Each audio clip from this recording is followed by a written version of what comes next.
So given that we are 24 hours away from the Royal Rumble, and me especially, I enjoy these videos after the fact, I asked you to book the worst possible Royal Rumble, and you gave me the ideas. 50% were really funny, 50% were really mean. Welcome to wrestling fandom. And we're going to start with John Richards, who really went all in. And with fair play, John, you got a lot of laugh emojis. So Punk comes in at number 1. Seth Rollins comes in at number 2. They stare down each other for 1 minute and 58 seconds, obviously for the 2-minute next entrance. Then the Boogeyman appears, scares them, and they throw themselves over the top rope. I would love it. Goofy wrestling for life. Roman Reigns is number 3, passed by 4, 5, and 6 by the time he gets to the ring. That is genius. And the LWO do dives from each corner to the outside, eliminating themselves. Top ropes break. I don't know what top rope... Oh, the top rope breaks.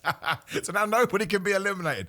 That is wonderful, although you didn't really understand the assignment, John, because I asked you for the worst possible Royal Rumble, and if WWE did that, especially Roman Reigns doing his Halababa entrance, and then 4 goes past 5, and they just look at him like, Roman, you need to speed up, I would die. I'd actually die, but I'd be perfectly happy to die, because I'd be laughing my ass off. And Fitz actually came at this very seriously, because the rules change where you can only be eliminated by coming through the bottom rope. I mean, that would ruin the entirety of the Royal Rumble, because you would have to sort of slide people out the ring. I think there'd be a lot of chafing. Like, we don't want to get into this too much, but nobody wants chafing. Chafing can really hurt, and I have to stop saying chafing because this video will probably get in trouble. But imagine that 1 and 2 come out, and then I guess it would be Adam Pearce or Nick Aldis because, oh, we've changed the rules. It's like there's a rumor going around that the Royal Rumble soon's going to be 40 people. The Royal Rumble doesn't need to be 40 people. 30 is the perfect amount of people for the Royal Rumble. 25 is not enough. 35 is too many. We remember the greatest Royal Rumble. It was like, oh my God, this is going on forever.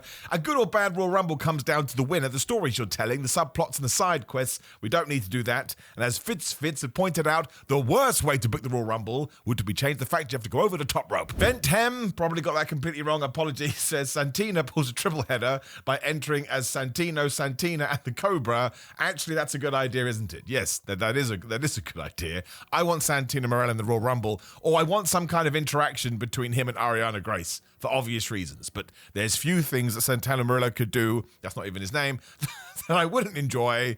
So very sadly, Ventum, I appreciate it, but you get a fail. Anita says Roman Reigns wins the Royal Rumble again. So here we are in 2025, and Roman Reigns is still getting this kind of, hey, I completely disagree with you. I think Roman Reigns would be a wonderful winner of the Royal Rumble this year, because I did my maths. And this version of Roman, the tribal chief, the head of the table, the man that lives on the island of relevancy, has never won the Royal Rumble. The Roman Reigns that won a Royal Rumble was the big dog, and whatever the flub we called him, suffering succotash Roman. That Roman sucks. He knows that sucks. Everybody knows it sucks. It's booked terribly. Whereas now, I think one of the reasons this Rumble is so good is because you have the gravitas of Mr. Roman Reigns, who again will take 47 minutes in his entrance. I don't mind if he wins. I think there's a great story to be told there. I don't think he is going to, but in terms of a worst booking Royal Rumble, listen, I genuinely appreciate everything you send my way, but I'll always be honest with you, you get F2. And then Tom Pestock weighed in as well. That's right, the former Baron Corbin, the future Bishop Dyer, I think his name is. That's a good wrestling name, considering what some things we had in the past.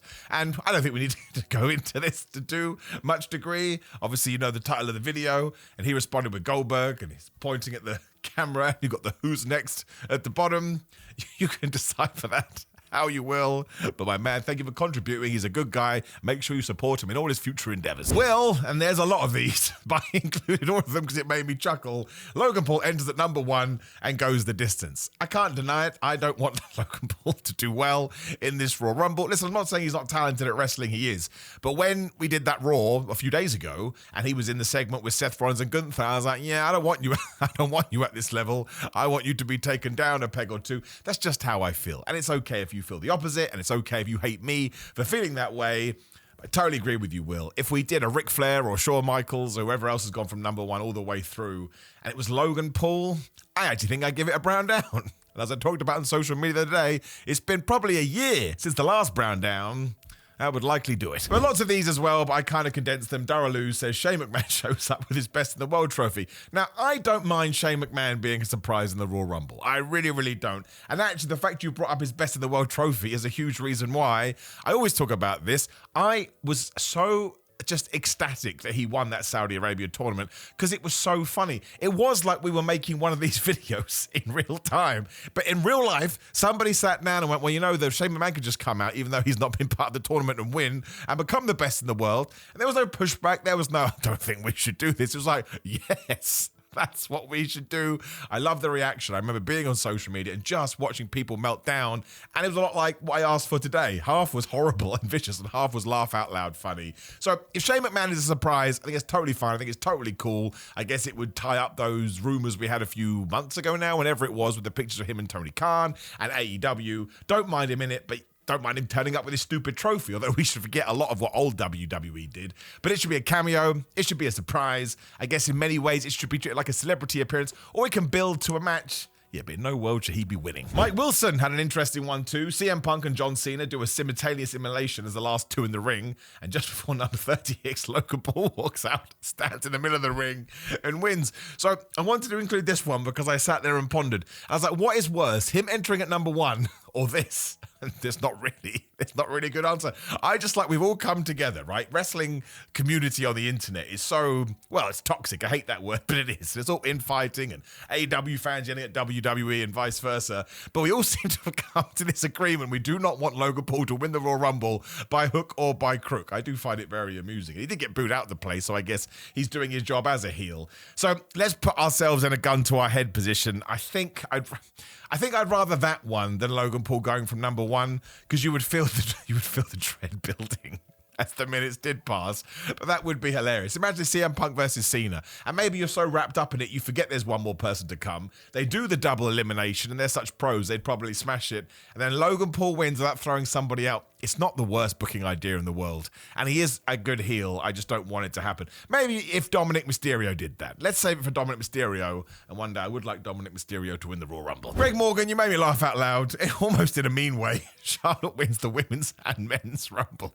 I don't understand why people get so uppity about Charlotte. More power to you. Again, don't let it cross into the personal stuff, which I've seen. I hate all that. I think it's so unnecessary. It's more fun to just hate a wrestling character. Leave the real people out of it. You can have all the fun in the world.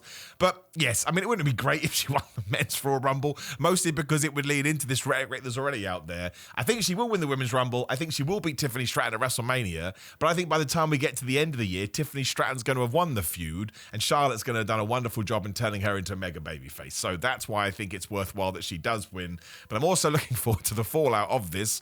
Bethesda will be able to make a whole game off that. But it's true, right? If the women's one was first, and then Charlotte came in at number 3, I say that, now I'm thinking about it, I'd be popping my clogs off. But yes, looking at it from a more balanced point of view, not a good idea. Chris Widness, you also get the biggest F. 30 doinks. Right, here's the thing, right? If Doink came out at number 1, I'm going to pop. Can't believe that Doink is in the Royal Rumble. But if Doink then came out at number 2, I could be like, okay, I get it. There were multiple versions of Doink, so it's a bit of an in-joke. But if all of a sudden 3, 4, 5, 6, 7, 8, 9, 10, 11, 12, and so on are all Doinks, you'll get to that point where probably by number 15, you're like, I cannot believe WWE is throwing the Royal Rumble out the window. But when you got to Doink number 22, if you're like me, you'd be rolling on the floor going, this is the greatest Royal Rumble of all time. It's like when you tell a joke and it's funny, but then you overdo it and it becomes bad. But if you stick with it, it becomes funny again. That would be putting 30 doinks in the Royal Rumble. And I tell you, I'm not going to do it here, Positive Pete show, but there have been Royal Rumbles in the past with stupid winners where I absolutely would have been able to rang up if I had the power and gone, listen, man, it's that bald idiot. I'm playing in my big old chip, and I think 30 doinks should be in the Royal Rumble. And also, where are you going to get 30 doinks from? You're going to have to use people on the roster. So it's not just 30 doinks. It's Roman Reigns as doink. It's CM Punk as doink. It's Drew McIntyre as doink. So on and so forth. You don't think that would be brilliant? Totally disagree. Get out of here. Brad TP carries on this conversation too. Goldberg returns at 30 and wins.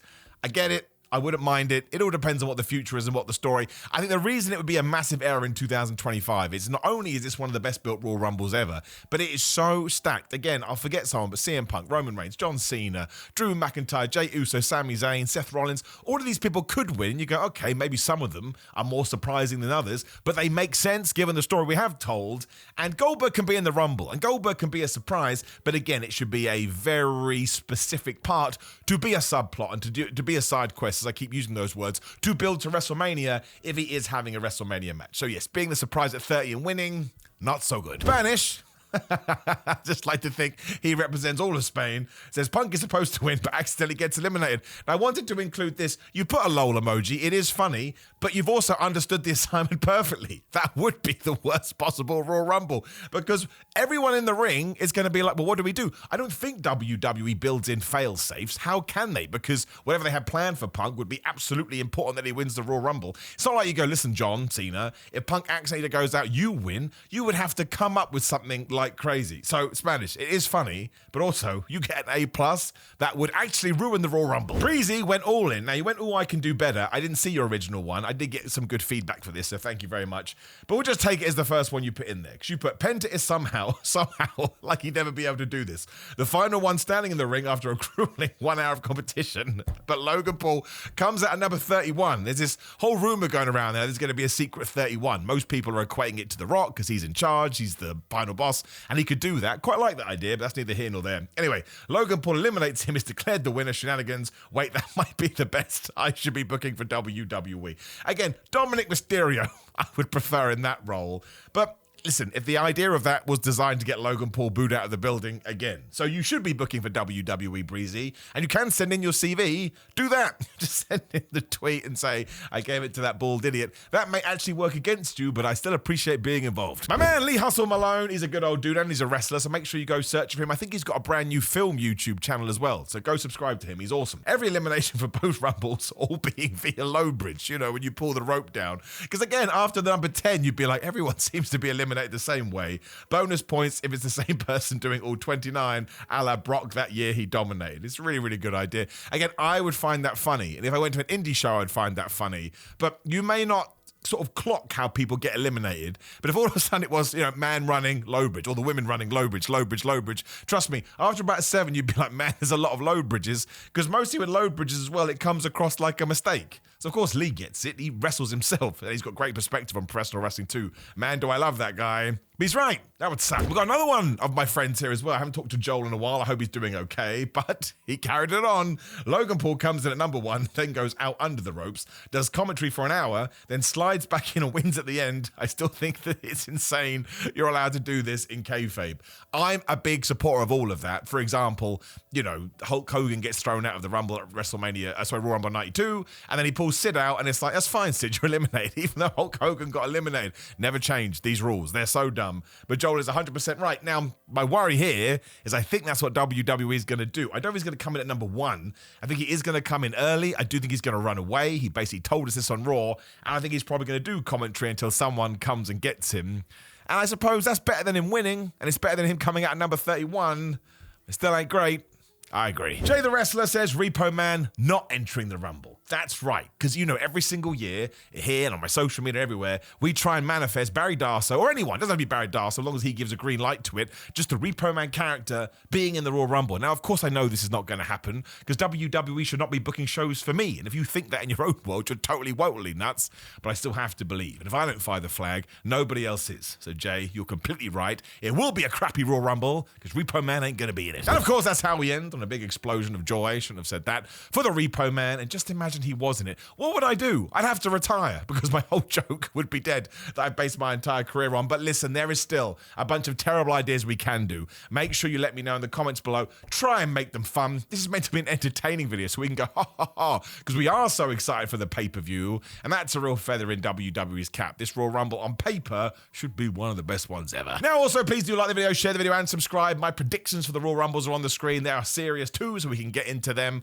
and obviously hit that notification bell. If you're into fitnessgrillermind.com/Simon, you just go to Simon, get 10% off. There's loads of sales going on there at the moment. I use these every day. Had some stuff before I did this video. Otherwise, please do interact as much as possible. I got t-shirts and pro wrestling tees. I'm on Cameo. I'm on all the other social media at Simon316. Again, any support you can give me absolutely rocks. I will see you over the weekend talking about the Royal Rumble, but enjoy it, my friends. It comes but once a year. Make sure you pick your winner, because if you're right, you feel damn good. I'll see you soon.